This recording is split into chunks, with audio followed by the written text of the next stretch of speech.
No one will ever want a dull woman like you. Just wait. You'll end up in old age with a house full of cats. My husband's spit slicked words still rang in my ears the night he slammed our front door for the last time. But if you think that insult wrote the final chapter of my life, friend, keep watching. Because the page it turned next will make you question every limit you've ever accepted. Hello, my dears. Before we unravel today's tale, tell me, what city are you watching from? When my husband James first barked that prophecy about cats, I was standing in our cookie crumb kitchen, fingers still warm from kneading the bread he liked with an ether soft crust. I had flour on my cheek, a frilly apron tied around a waist that had labored through 2 births and dreams so shrunk by routine they could fit in a thimble. We'd been married 25 years, riding the rickety streetcar from penniless dorm days to a modest cul-de-sac life in Maple Glen. James earned the paychecks. I spun them into clean floors, roast dinners, and a house that smelled like vanilla and lemon polish. At first, our arrangement felt like a duet, his baritone plans entwined with my alto laughter. But duets can sour when one voice decides the song is a solo. Somewhere between soccer tournaments and science fair volcanoes, James discovered the thrill of being adored by someone who wasn't wearing flour. Her name was Marcy, Pilates instructor, gel nails the shape of a wine glass. Rumors reached me in whispers. A spotted car in his office lot after hours. Lipstick kisses blooming on receipts. I didn't confront him. Homemakers learn to spot mildew early, yet we scrub instead of replace. I told myself James was tired, stressed, restless, anything but faithless. Then our children, Abigail and Nate, graduated, flapped collegiate wings, and our nest echoed empty. I thought James and I would finally sip sunrise coffee together without alarms. Instead, he studied me over lukewarm brew and saw only the static of domestic years. The night he detonated, rain-hammered gutters. I'd reheated lasagna. Mistake number 1, because James despised leftovers. He pushed the plate away, eyes skimming my faded cardigan, and snarled, "Do you ever look in a mirror? You dress like the PTA lost and found." He stood, chair legs screeching. "Other women keep themselves up, not you. You've let yourself wrinkle like cold laundry, and you have the nerve to heat yesterday's food." I tried apology. He flung it back. "Nobody needs a dull burden at 50. While you waste away baking, I've met someone who remembers life is to be lived." His grin curved, and I glimpsed the teenager he'd once been, the grin that won me at freshman orientation. Now it's sliced. He stomped upstairs, jammed clothes into duffel bags as if cramming TNT, and sealed the explosive with a zipper. Standing in the doorway, he hurled the line that would brand eternity. "You'll end up alone with cats, Samantha, and that's all you deserve." Door slammed. Rain stilled. Silence crackled louder than any insult. I don't know how long I stared at the door, but when I moved, my knees ached like rusted hinges. I drifted to the hallway mirror, the one I'd used to check toddlers' fevers on my shoulder, and saw a stranger. She had silver threading her midnight hair, faint lines around eyes that had squinted at report cards and lukewarm coffee alike, and a dignity that looked misplaced beneath a cardigan stretched from too many laundry cycles. I brushed a crumb from my cheek. "Yes," I whispered. "We've been busy, haven't we?" My reflection didn't answer, yet I felt her fatigued nod. That night I did something radical. I Googled stylish short hairstyles for mature women. By midnight, I had an appointment at a salon where stylists wore tattoos and confidence. The salon smelled of grapefruit and risk. Scissors snipped, hair floated like gray feathers, and when the cape peeled away, Samantha Moore, wife, Mother, ghost. Met Samantha Reese, my maiden name resurrected, with a sharp lob that framed cheekbones long buried under ponytails. Leaving the salon, I felt both naked and armored. The parking lot wind tasted peppery, alive. I signed up for the community pool swim club. Morning laps promised to burn grief. On my drive home, dusk melted into drizzle. Near the dumpster behind our building, where raccoons usually scavenged, I heard a whimper. Cardboard box. Inside, a mud-matted puppy smaller than my mixing bowl, eyes pleading, "Don't leave." Something in me, cracked but beating, scooped him up. I chuckled through tears. "First cat, huh?" I said and tucked him in my jacket. He smelled like wet leaves and possibility. I named him Cooper after the copper flecks in his fur. He took to potty training better than I expected and refused to let gloom settle. Morning wines demanded sunrise walks. Those walks led to casual nods with other dog owners, which ballooned into conversations about chew toy brands and the best vet in town. Social circles I never imagined opened like secret doors. Between walks, I browsed job boards. A banner ad flashed. Learn presentation design work from home. I borrowed Nate's old laptop and devoured tutorials while Cooper napped with a squeak bone as pillow. Soon I pitched my first freelance gig, redesigning slides for a realtor's sales meeting. I underquoted from terror but landed the job, and PayPal chimed its first victory. Each payment, though modest, stitched a patch of self-worth onto the tattered quilt of my identity.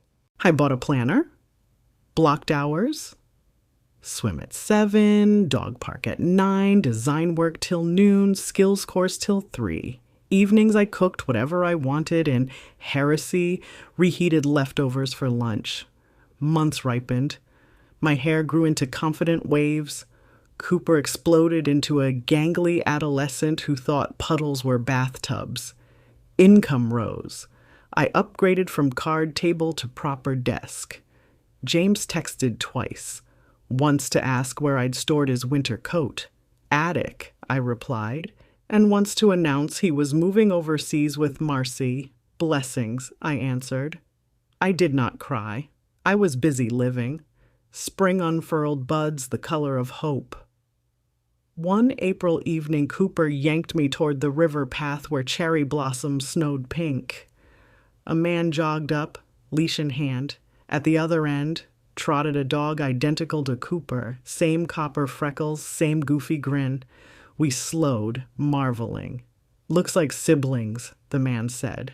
His name was Victor, divorced, graphic novelist, laugh like smooth bourbon. He'd found his pup, Coco, behind the hardware store, the same stormy night I'd found Cooper. We swapped rescue stories, then coffee cups, then Sunday matinee tickets. Friendship quilted into companionship, square by square. By autumn, our walks were plural. 2 humans, 2 mutts, leaves crunching beneath 4 paws and 2 hopeful hearts. Victor listened, really listened when I shared how James's words once branded me. He looked at my short, silver-streaked hair glinting in sidewalk lamplight and said, "A woman who reinvented herself is never boring." We dated slow, mindful of healed fractures. On New Year's Eve, he asked if I'd consider combining households. His cottage near the lake had an attic studio perfect for my expanding freelance. I said yes, provided Cooper approved. Cooper licked Victor's nose. We married in late May. Garden ceremony. Dogs as ring bearers. A veil trimmed with lace I stitched myself. Our blended life included 2 rescued kittens, Milo and Saffron, because, irony aside, I had room in my heart for all species who needed home. If you think Samantha's triumph ends with a lakeside I do, hold on to your measuring tape because James isn't finished unraveling threads. When he resurfaces, claws out for a slice of her new life, Samantha will discover just how sharp a pair of professional shears can be.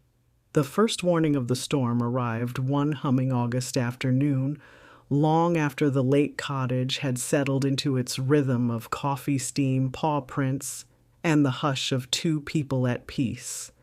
I was tweaking a presentation for a Silicon Valley startup when an email pinged. Subject line in all caps: Urgent Property Division. The sender was James's lawyer, a name I half remembered from a letter I'd once shredded unopened. According to the message, my former husband had suffered a financial setback overseas and was now petitioning to reopen our divorce settlement, claiming that my modest freelance earnings and the equity I had built with Victor and the cottage constituted marital assets concealed through fraud. I read the sentence twice, feeling a heat rise that had nothing to do with the midsummer sun bleeding against the window. Victor looked up from sketching storyboards at the kitchen island, concern creasing his brow as he asked what was wrong, and I heard my voice, steady, surprisingly light, explain that the man who once screamed I would die alone with cats was now attempting to carve meat from a life he had abandoned. Rather than reply immediately, I leashed Cooper and we walked along the lake shore, his tail a metronome beating calm into the moment while my mind threaded possibilities. Ignore the letter and hope it fizzled, engage a lawyer and fight again, or, most tempting, invite James to court so a judge could watch him try to justify his greed under oath. When we returned, Victor had brewed chamomile and pulled up county statutes. We sat shoulder to shoulder scrolling case law about reopened decrees, and with each sentence my resolve stitched tighter until it felt like boning in a corset, unforgiving but supportive. By twilight I had drafted a firm civil response citing the finality clause James had signed, attaching proof of my separate property, and reminding his counsel of the statute of limitations. I pressed send and exhaled, half expecting lightning to strike the modem. Instead, 3 days passed in quiet rhythmic normalcy, morning swims, client meetings, evening dog walks, until a certified letter arrived with a court date, proof that intimidation, when ignored, often mutates into litigation. I hired my own attorney, Ms. Delgado, a former Marine with a voice like gravel and a smile like dawn. She reviewed the motion, laughed at its threadbare arguments, and assured me we would not merely defend but countersue for harassment. Still, the prospect of facing James again seethed like vinegar in a paper cut. On the drive home, I told Victor that, although I no longer feared the man himself, I despised the old reflex that made my shoulders hunch at his name, and Victor squeezed my hand, saying that courage isn't the absence of that shudder, it's the act of straightening anyway. The weeks leading to the hearing churned with depositions, filings, and the hum of my business expanding despite the distraction. I landed a bulk contract designing pitch decks for a biotech accelerator, and the payment cleared the same morning our second kitten, Saffron, sprawled across the keyboard, demanding attention, reminding me that joy insists on its own deadlines. Court day dawned crisp, early autumn leaves rustling like distant applause. Outside the courthouse, Cooper pressed his nose to my palm as if to sign an invisible pledge of solidarity. Then Victor kissed my temple and waited beyond security where pets could not tread. Inside, fluorescent lights buzzed exactly the way they had when Roy faced sentencing in another lifetime, and the sensation felt like déjà vu flipping to a fresh page. James sat at the opposing table gaunter than I remembered, suit hanging as though he'd borrowed it from a husk. The moment our eyes met, his gaze skittered away, landing on the desk where his new counsel whispered instructions. The judge, a silver-haired woman unfazed by theatrical sighs, opened the session by questioning why a settled divorce from 5 years prior mattered now, and James's lawyer spun a tale of undisclosed revenue, my freelance income, and emotional duress that allegedly blinded James during original negotiations. Miss Delgado rose, spine aligned like a flagpole, and produced our bank statements, tax returns, notarized property transfer from Victor's late aunt, proving our cottage purchase occurred 2 years after the divorce, and a notarized affidavit from James himself at the time swearing he had examined all financials. She then introduced an exhibit, the infamous voicemail where James mocked my boring cat lady life only weeks before leaving, establishing his mental clarity. The courtroom rustled. James's nostrils flared as though he'd smelled reality for the first time in months. The judge dismissed his petition with prejudice, meaning it could not return, and granted our motion for legal fees plus punitive damages for abuse of process. The gavel echoed like the deepest bass note of a church organ, and in that reverberation I felt the last thread tethering me to James' snap, the severed end curling harmlessly to the floor. Outside, under gold leaves, Victor enveloped me. Cooper barked at squirrels, and Delgado winked before striding off to her next battle. We celebrated at the diner where butter soaked through toast without ration, and I realized no prophecy had come to pass. I was not alone. I was anything but dull, and the only cats in my life purred invitation rather than defeat. That night, after laughter with friends and a long scroll through congratulatory texts from clients who had become confidants, I stood by the lake as moonlight stitched silver across ripples and whispered a quiet benediction over the water. Thank you for endings that become beginnings. Thank you for voices that refuse to stay small. Thank you for every slice of bread I eat now because I choose it. Double buttered, unapologetically mine. Winter rolled into a docile, pearl gray January, and the lake slept beneath a crust of ice so clear you could watch trout drift like slow thoughts under glass.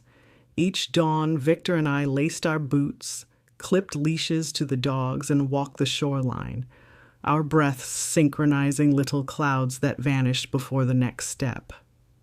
Clients kept arriving by email, startups in Singapore, nonprofits in Dublin, and my calendar filled with slots carved neatly between swims, sketches, and the purr of saffron anchoring my lap. Work, love, fur, calm. It might have been enough to rest there forever, but contentment has a way of nudging you outward, the way thawed earth urges bulbs to climb. One evening, a message pinged from the community college. The dean had watched our story on local news and asked whether I'd teach a short course in presentation design for displaced workers. We can't pay much, she wrote, but we can offer a room, projectors, and people eager to reshape their futures.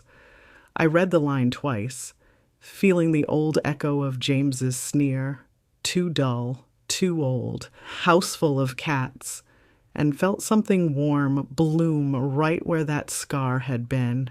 I accepted, then met Victor's raised eyebrow with a grin and said, "Seems we'll need more toast in the mornings." The classroom was a former boiler room painted cheery apricot, tables scarred by decades of pencils, but the 20 faces waiting inside glowed with that fragile mixture of hope and fear I'd seen in my own mirror months earlier. I opened with the simplest slide I'd ever built. A single sentence on a white field, your story. Deserves a spotlight. I told them about bread slices, about cardboard box puppies, about learning to swim again in chill dawn water. By the time Cooper nosed open the door at break, the room rang with laughter spilling over nervous walls. We stayed late that night, mapping fonts and colors until security flicked lights to hurry us out. On the drive home, the stars felt closer than the street lamps. Victor squeezed my knee and said he'd never seen me stand taller. Spring returned on soft-soled feet. Cherry trees blushed pink along the avenues, and my class finished its final presentations to an audience of local employers. 5 students landed interviews on the spot. I walked out clutching a bouquet of daisies they'd pooled change to buy, and for the first time since college graduation felt the deep, resonant click of a purpose sliding perfectly into place. Not long after, the dean phoned again. Would I consider a permanent adjunct post next semester? I pictured lesson plans stacked beside freelance contracts, evenings tinkering with slides while Victor drafted graphic novels at the other desk, dogs sprawled like furry commas between us. I said yes. By midsummer, the cottage smelled of tomato vines and copy paper, kittens wrestling under the fans, and life hummed like a well-oiled machine. On our 2nd anniversary, Victor surprised me with a battered metal sign he'd found in an antiques market. 4 embossed words. Silent needles stitch loud. We mounted it above the studio doorway, a rusted crown for the room that birthed my 2nd act. Occasionally, James slipped through gossip. He'd been denied parole after starting a fight in the wood shop, his appeal for reduced damages dismissed without review, but the news fluttered past like distant gulls. Audible, irrelevant. I had threads to tie that mattered. Fundraisers for the shelter, syllabus deadlines, wedding gowns for 2 of my former students who refused to let history label their white lace. At night, when Victor and I sat on the porch watching lightning bugs orbit the hydrangeas, the only past we spoke of was how a cardboard box outside a dumpster had steered both our lives from grief to grace. Cooper and Coco dozed at our feet, tails thumping whenever a breeze ruffled their dreams. One gold-spilled September afternoon, a padded envelope arrived bearing a postmark from a prison upstate. Inside lay a single photograph. James and me on our wedding day, sun-washed and naive, his arm curled possessively around my waist. The back held 5 words in shaky pen. Sorry won't make bread whole. No return address. No plea. I studied the picture, remembering how his hand had felt, warm, certain, eventually crushing, and I felt no quake of anger, only a faint, distant ache like phantom pain in a limb long healed. I set the photo on the lake, watched it curl, dampen, and sink, ink bleeding into the water like washed-out watercolor. Then I turned, whistled the dogs, and followed Victor up the path toward supper. That night during my college lecture, I told students there are stitches called bar tacks sewn at stress points, pockets, belt loops, to keep fabric from ripping when it's yanked.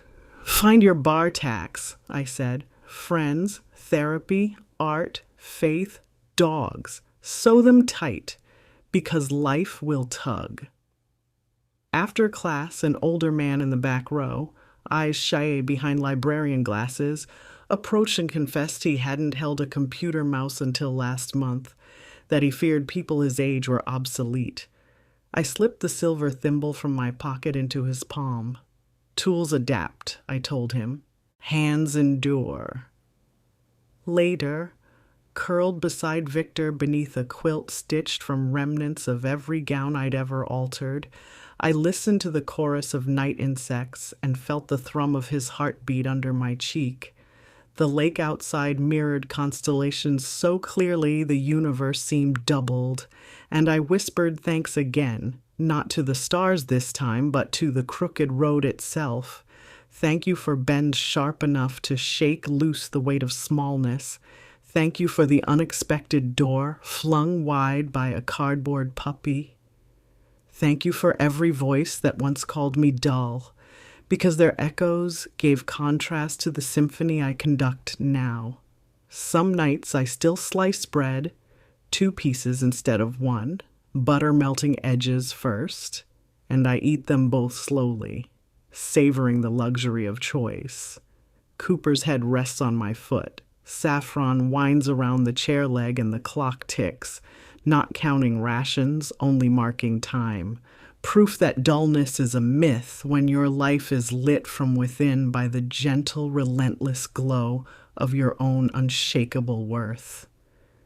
The leaves have started their slow fire change again, and each morning the cottage windows fill with saffron light that reminds me of fresh baked cornbread. I rise before Victor stirs, pad barefoot across the cool kitchen tiles, and press a palm to the back door's glass to measure the day's first chill. Cooper wags his tail like a soft drum roll. Coco yawns a high squeak, and the cats leap onto the counter despite every rule we ever set. In that hush before kettles whistle, I think about how the smallest threads I once clipped away as scraps became the strongest weave of my life. 5 years have passed since the courthouse gavel cracked the final seam between my name and James's, yet echoes of that moment still ripple outward in ways I could never have plotted on a pattern. My Tuesday and Thursday college class has doubled.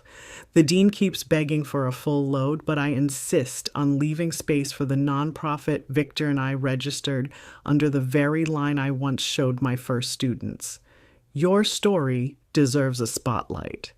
Twice a month, we bus women in from rural shelters and teach them not only slide decks, but also resume layout, interview posture, and the art of answering a hostile question with a softened edge that cannot be bent. Watching them discover command of a cursor feels like spotting a tiny green shoot in late March snow. Improbable, breathtaking, inevitable. Last autumn, a publishing house optioned Victor's graphic memoir about parallel rescue dogs weaving two broken people together. He dedicated it to Samantha, who can turn any scrap into a sale. On launch day, we drove to the city in our secondhand hatchback that still smells faintly of dog treats, and we walked into a bookstore packed wall to wall with readers waving first editions. I signed more than he did. It seems everyone loves the woman who escaped a bread slice prison. The royalties paid for a down payment on a small barn just off Highway 17.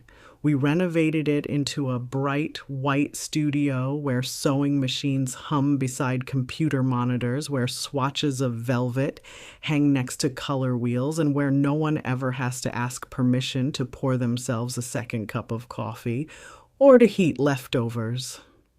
James wrote once from prison after a mindfulness seminar, a rambling apology full of words like accountability and regret. I read it aloud to Victor on the porch while the lake churned slate under autumn wind, then slipped it into the fire pit and watched the flame lift his handwriting into smoke. Forgiveness is personal tailoring. Some cuffs you lengthen, some you hem away. I chose to hem, tight and clean, leaving no raw edge to snag. On the first anniversary of Threads of Mercy, Carla, now operations manager, presented me with a quilt each apprentice had stitched from offcuts of their own projects. Hidden among the indigo and marigold blocks is a single square of plain flower white muslin. Carla explained it represents the kitchen apron I wore the night James left, the moment nothing looked extraordinary to anyone but me. I run my fingers over that patch whenever storms batter the lake and old insecurities rattle the windows. The children visit more often these days. Abigail flies in from Portland wearing smart blazers and carrying vegan dog biscuits. Nate drives up from the city with a girlfriend who insists on calling me Mama Sam after only one dinner. They laugh about how the cottage feels like a sanctuary bursting with animals and Adobe Creative Cloud. And sometimes I glimpse a flash of pride in their eyes when they introduce me to friends as our mother, the professor, the designer, the activist, In quieter moments, they ask how I found courage to reinvent at 50, and I answer honestly, I didn't find courage. I ran out of ways to stay small.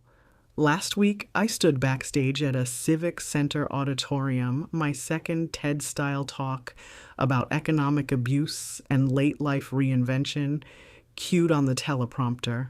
A stagehand larger than a refrigerator handed me a lapel mic and whispered, "My aunt left her husband after seeing your story. She's in the third row."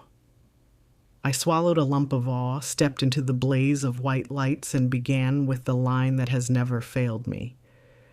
Someone once said I'd end up alone with cats.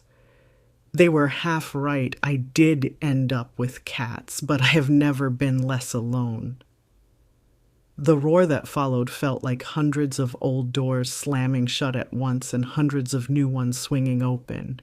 Tonight, after class dismisses and the barn studio goes quiet, I sit on the dock wrapped in a blanket stitched from t-shirt yarn, feet dangling above water that reflects a lozenge moon. Cooper rests his head on my thigh. Saffron curls inside the folds of wool. Coco chases moth shadows at the shoreline. I break 2 slices from a still warm loaf, slather each with butter, and savor them slowly, letting crumbs fall where they may for whichever creature trusts me enough to nibble near. When Victor comes to fetch me, sketchbook tucked under one arm, he asks if I'm ready to come inside. In a minute, I say, listening to the faint echo of a voice that once tried to write my ending.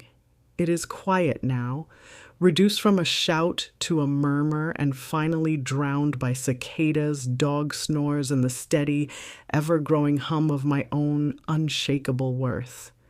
If autumn tasted like cinnamon, the winter that followed was pure ginger. Hot, unexpected, sparking energy in every vein. Our barn studio hummed under its new sign, "Silent Needles Stitch Loud," and each week the nonprofit welcomed another class of women hauling suitcases of trauma and duffel bags of dreams. I watched them sit at glowing screens, fingers trembling over trackpads until the first slide snapped into place and fear melted into focus.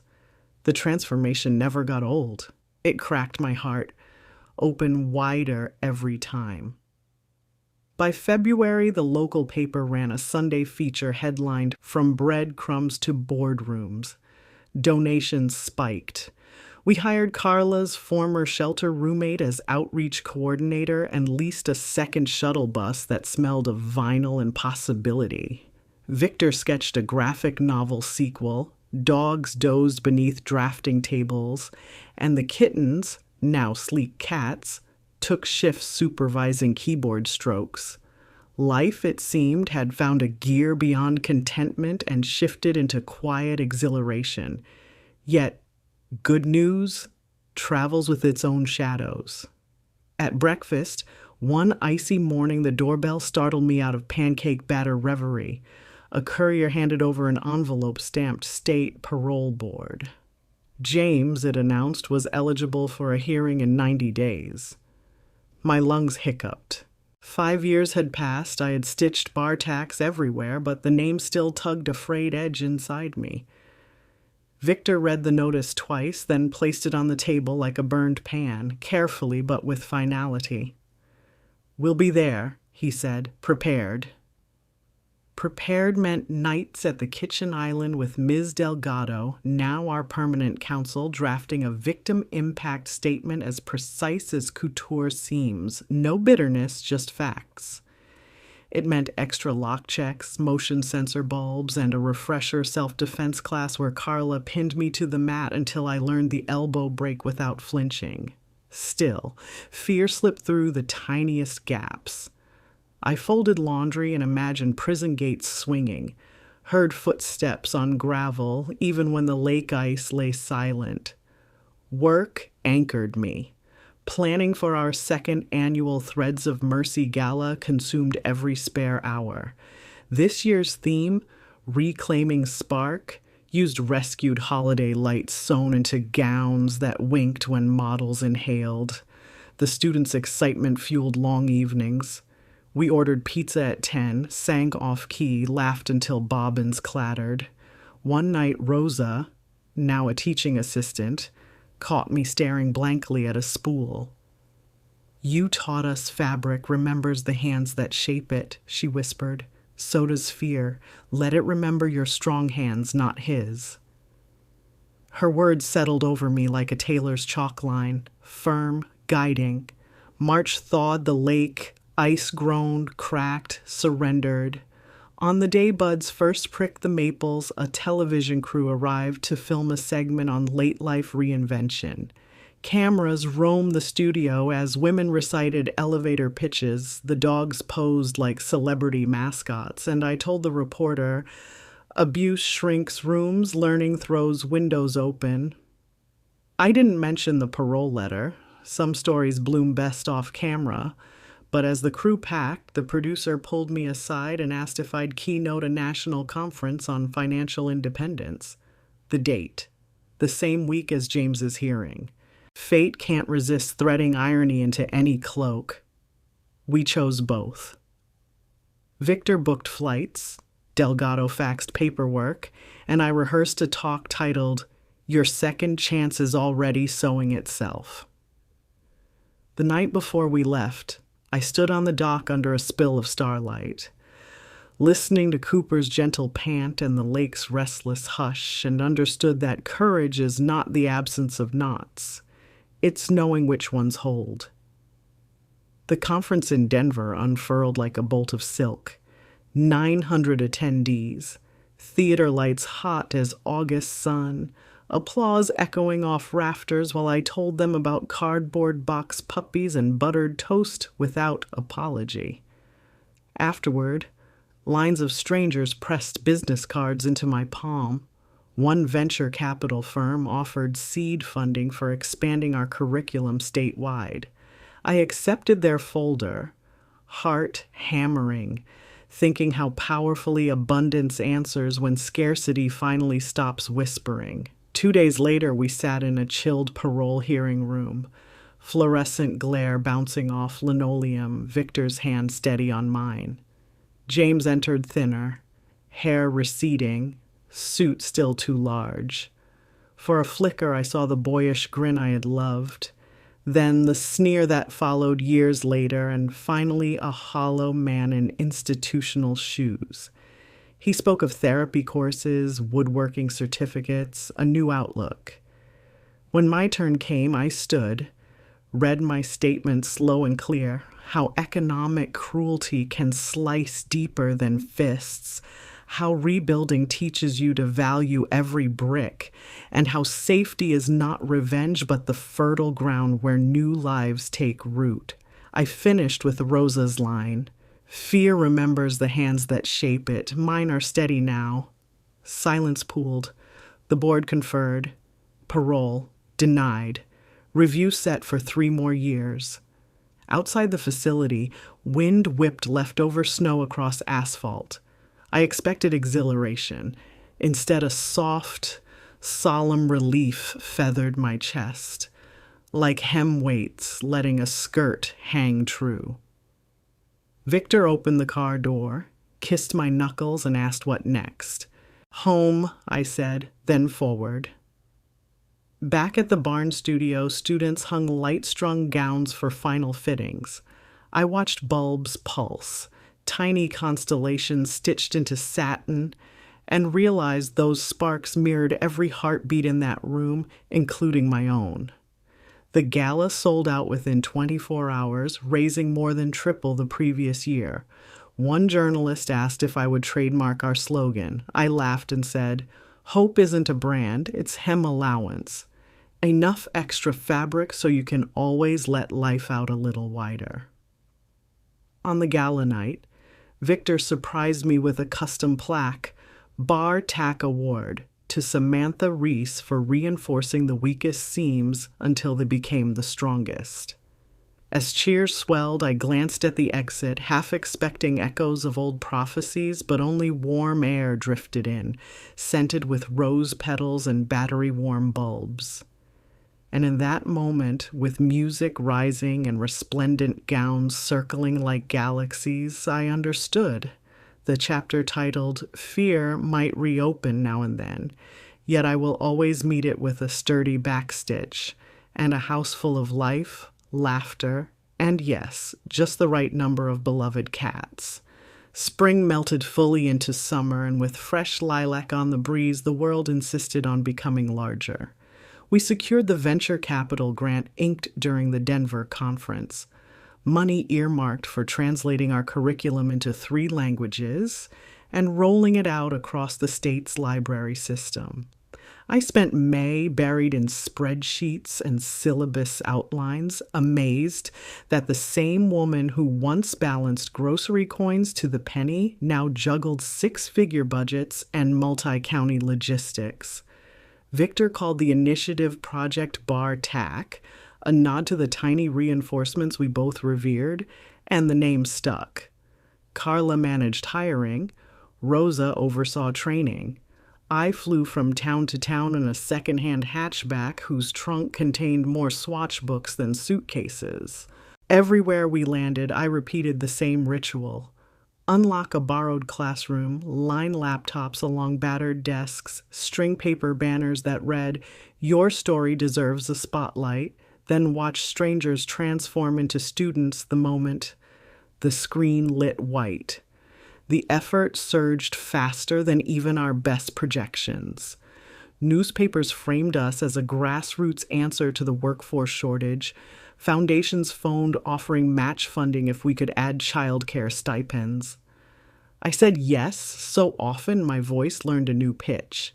Higher, brighter, impossibly confident.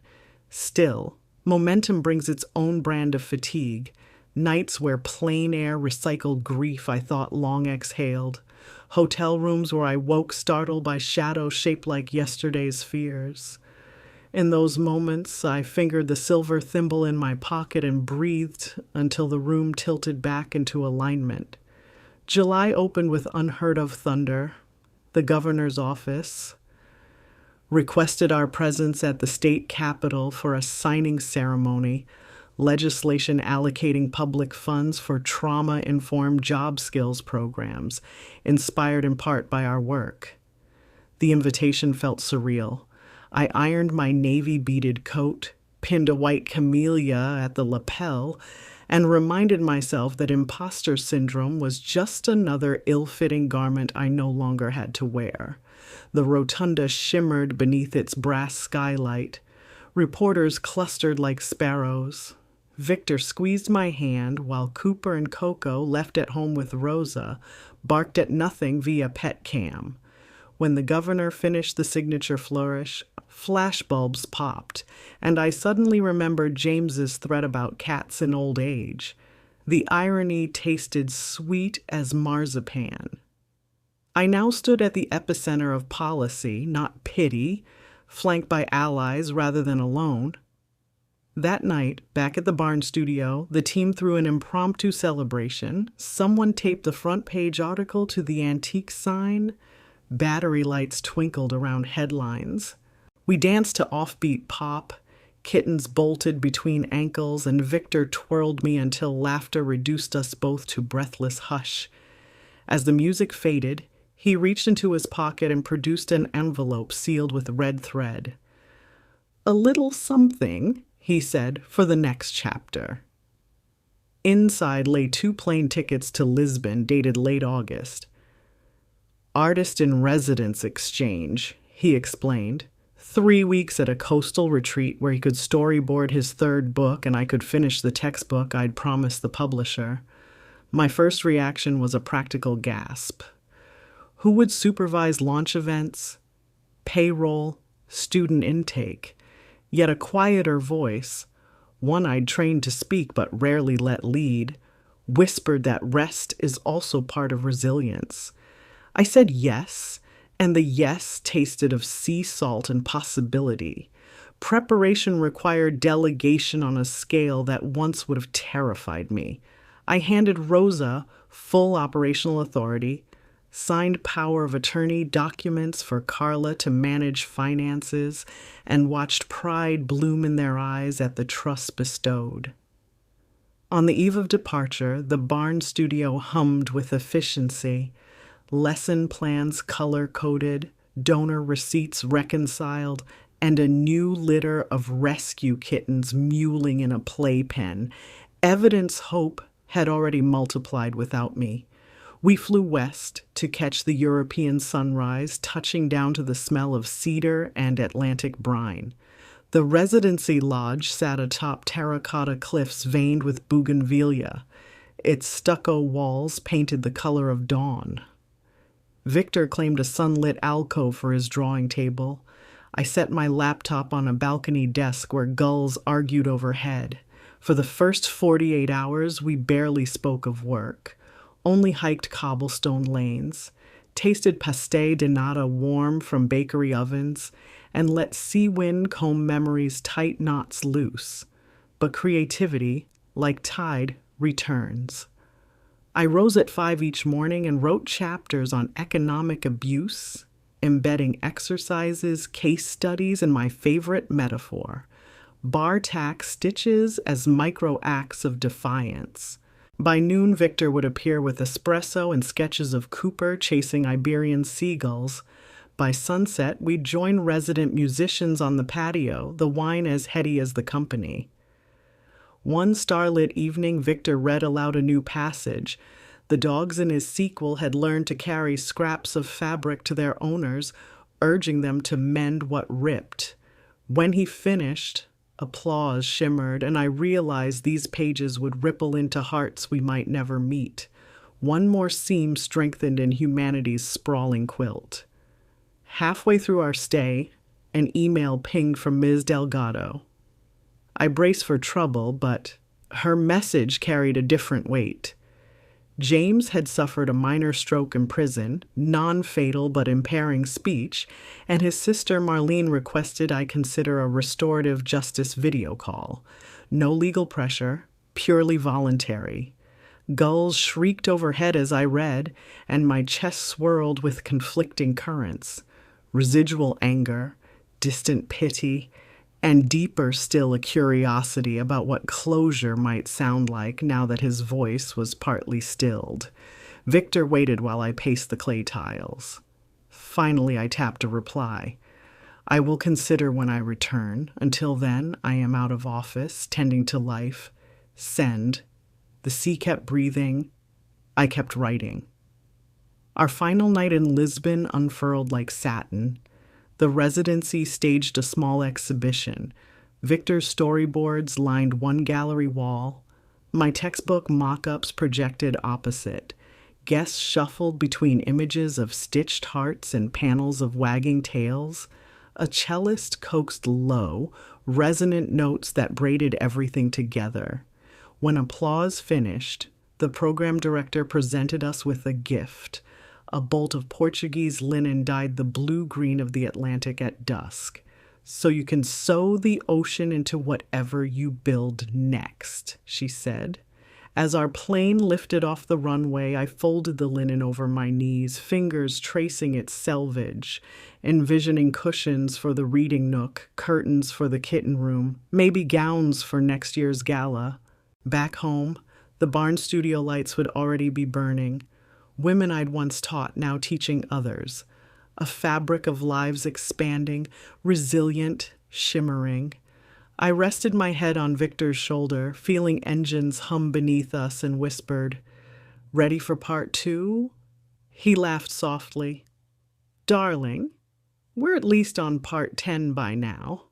We toasted plastic cups of in-flight water, two travelers buoyed by the simple truth that chapters do not end when villains exit, nor when missions succeed, they roll forward.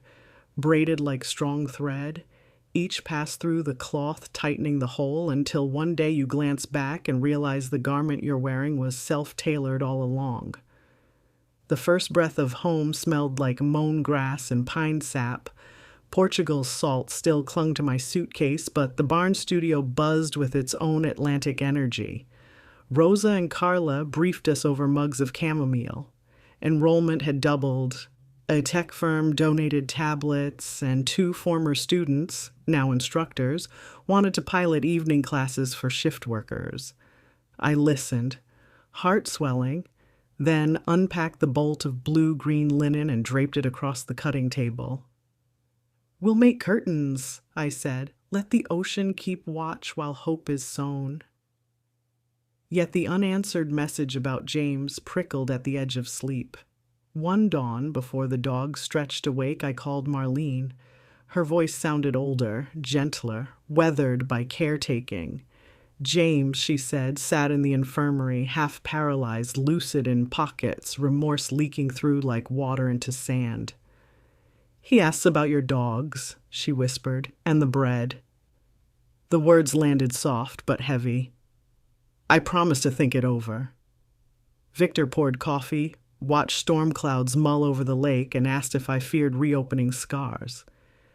I shook my head. Scars, I'd learned, are like bar tacks, evidence of strain and proof the fabric held. So, a week later, I arranged a secure video call from the county center. The screen flickered, then framed a man I barely recognized, shoulders slumped, left arm slack across a blanket, eyes washed of arrogance. For a long minute, neither of us spoke. Static hummed like distant cicadas. Then, with effort, he lifted his right hand. "Sam." The word escaped crooked, but clear. I waited. "I was wrong." 3 syllables. Jagged. He spoke of anger shaped by fear, of nights replaying the slam of our door, of therapy exercises asking him to list the cost of pride. "You flourished." The statement wasn't bitter. It trembled with awe. He asked forgiveness, not of marriage, nothing so impossible, but of humanity. I exhaled, feeling no rush to fill silence. Finally, I said, "I forgave myself first." The rest followed. His lips quivered, the shape of a smile, and tears slipped down cheeks now gaunt. Before the nurse ended the call, I held up a swatch of the Lisbon linen.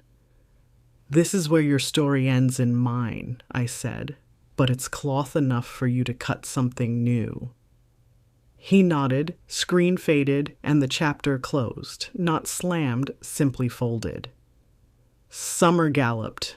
Project Bartak signed its 50th partner library. The governor's office funded childcare pods. Victor's sequel hit bestseller lists. Panels of dogs carrying fabric scraps mirrored in every bookstore window. We renovated the barn's loft into dormers for visiting lecturers, hung the ocean curtains so evening sun poured turquoise onto sewing tables, and rescued yet another kitten, Azure, who promptly chose the linen as throne. In September, the State Fair invited us to mount an exhibit, Threads of Resilience, from dumpster puppy to policy change. We curated gowns lit by micro LEDs, slide decks spinning on recycled monitors, and a timeline stitched across burlap banners: bread slice, puppy, laptop, legislation. Crowds queued for selfies beside the silver thimble encased in glass like a crown jewel. Children dipped fingers into bins of scrap fabric to craft bar tack bookmarks, each knot an oath of small bravery. On closing night, fireworks painted the sky. Cooper barked at every bloom of color while Coco leaned against Victor's calf. I stood atop the grandstand, hand over heart, watching violet sparks dissolve into smoke. Somewhere beneath the thunder, I heard that long-ago shout, "You'll end with cats," and felt only gratitude. Yes, cats, dogs, students, governors, ocean curtains, bread buttered on both sides, a life rich in chosen company. Later, back at the cottage, I unrolled the remaining strip of Portuguese linen, just enough for one final project. I stitched it into a narrow runner, edges bound with thread the color of sunrise. Down the center, I embroidered 4 words in my own steady hand: silent needles, stitch loud. It lies now on the studio's welcome table, the first thing every newcomer touches. Some trace the letters lightly, others press their palms flat, eyes closing as if to feel the hum beneath. And I keep moving forward, teaching, writing, rescuing, loving, each day another pass of the needle through cloth. The story spins on, part 12 or 30 by Victor's playful math, with no final knot in sight, only an ever-widening fabric, strong, forgiving, luminous, and unashamedly ours.